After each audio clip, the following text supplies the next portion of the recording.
Oui au développement, non aux expulsions forcées. Ceci est un message signé Amnesty International Bénin.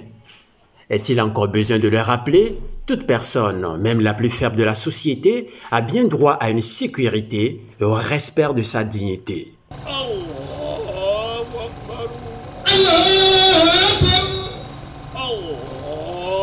Akbar. 10 avril 2024, jour qui marque la rupture du jeûne du mois sacré du Ramadan et le début du mois de pèlerinage des fidèles musulmanes. Comme il est de coutume, après 30 jours de prière, de jeûne et de partage, la communauté musulmane remercie Allah et implore sa grâce sur toute la nation béninoise. Chers frères et sœurs en islam, que la paix et la bénédiction de Dieu soient sur vous, ô adorateurs d'Allah. Craignez Allah le très haut, car la piété est la marchandise la plus lucrative. Allah dit dans la sourate de la famille d'Imran, versets 102 à 103, ô les croyants, craignez Allah comme il doit être craint et ne mourrez qu'en pleine soumission.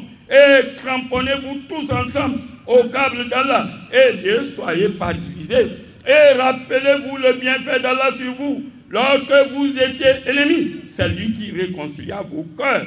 Puis, par son bienfait, vous êtes devenus frères. Et alors que vous étiez au bord d'un abîme de feu, c'est lui qui vous en a sauvé. Ainsi, Allah vous montre ces signes afin que vous soyez bien guidés. Oh, mes serviteurs, qui avez commis des excès à votre propre détriment, ne désespérez pas de la miséricorde d'Allah, car Allah pardonne tous les péchés. Oui, c'est lui le pardonneur, le très miséricordieux. Sourate 39, verset 53. Et implore d'Allah le pardon, car Allah est certes pardonneur et miséricordieux. Marqué par la présence de plusieurs personnalités de marque, cette séance de prière est l'occasion pour chaque fidèle de rendre grâce à Allah, de réaffirmer sa solidarité pour le développement du pays. La culture, c'est d'abord le vivre ensemble. De vivre ensemble dans une communauté diversifiée, dans une communauté où survivent les musulmans, les chrétiens, les animistes et les autres. Et pour une meilleure cohésion sociale, nous devrions pratiquer cette vertu qui est d'abord la première qui pourra nous ramener vers le Seigneur. Et le mois du Ramadan, qui est un mois par excellence, consacré et dédié au pardon et à la célébration de Dieu, ce mois qui finit ne doit pas finir en nous laissant, en nous mettant de côté cette valeur cardinale.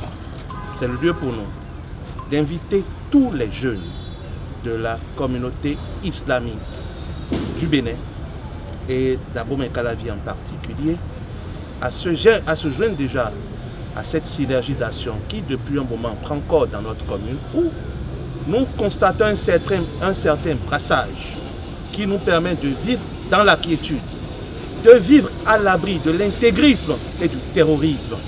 C'est le lieu pour nous de vous dire que la religion islamique, au-delà de ce qu'on colle, est une religion d'acceptation, est une religion de pardon, est une religion de cohésion et est une religion de paix. Mes mots seront pour la jeunesse béninoise, de cultiver ses vertus et de cultiver l'amour du travail. Le mois de Ramadan, c'est un mois de pénitence, c'est un mois aussi de miséricorde, un mois de pardon, un mois de rachat. Et vous avez suivi le sermon de l'imam qui a évoqué un certain nombre de vertus. Vertu de pardon, vertu de paix, vertu de piété, vertu de charité, vertu d'unité nationale, de pardon et de tolérance réciproque. Notre pays, en ce jour où la communauté musulmane célèbre la fin du mois de Ramadan, est un pays béni, car nous avons réussi ensemble à appliquer ce quatrième pilier de l'islam dans la paix, dans la miséricorde, dans l'entente, dans la stabilité et dans la fraternité. Nous voulons un pays toujours de paix, un pays d'entente, un pays dans lequel tous les fils peuvent défendre leurs droits sociaux, leurs droits économiques, leurs droits politiques, où chacun a droit à l'existence, aussi bien biologique que civile. Et c'est pour cela qu'à cette occasion, nous ne pouvons que rendre grâce à Dieu Tout-Puissant qui nous a permis de nous rencontrer, de nous retrouver ainsi. Et prier que demain soit encore meilleur à aujourd'hui, que demain soit encore plus inclusif qu'aujourd'hui, que demain soit un moment de grande solennité et de grande espérance pour l'ensemble de ce peuple béninois. L'imam El Hadj Boukari Malik Moutawakil, qui a dirigé la prière et fait la lecture du sermon, invite tout le peuple béninois à cultiver l'esprit de la paix. Vous voyez, la paix n'a pas de prix. Dieu est paix. Et là où il a la paix, il a le développement. Il a la richesse. Là où il n'a pas la paix, il a la haine gratuite, les accusations gratuites. Là où on ne respecte pas l'État, l'État ne respecte pas le peuple maudit l'État maudit le peuple, ça ne peut pas aller. Qui vous a dit que nous n'avons pas de richesse? Nous avons de richesses au Bénin en quantité et en qualité souterrain.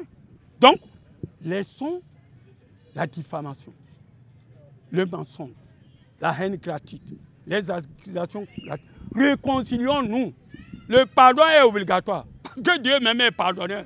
Si Dieu ne nous pardonnait pas, en tout état de cause, je lance un appel, pas seulement aux jeunes musulmans, à toute la jeunesse béninoise, d'accompagner le gouvernement, de parler bien avec les opposants, au lieu de rentrer et font des groupes diaboliques. Celui-ci est de quel côté? Ils sont tous les Béninois. Donnez-les les conseils, ne les insultez pas, n'insultez ni le chef d'État, n'insultez ni Boniaï, n'insultez ni Soglo, n'insultez. On leur donne des conseils. S'ils prennent, Dieu va nous donner la récompense. S'ils ne prennent pas, on a fait notre devoir. Et là, on va créer une société où il fait bon vivre pour chacun et pour tout, pour que ce que vous appelez, pour que les forts aient pitié des faibles et que les faibles respectent les forts. Et là, les choses vont marcher. Que les bénédictions de Allah veillent sur toute la nation béninoise. Oui au développement, non aux expulsions forcées. Ceci est un message signé Amnesty International Bénin. Est-il encore besoin de le rappeler? Toute personne, même la plus faible de la société, a bien droit à une sécurité et au respect de sa dignité.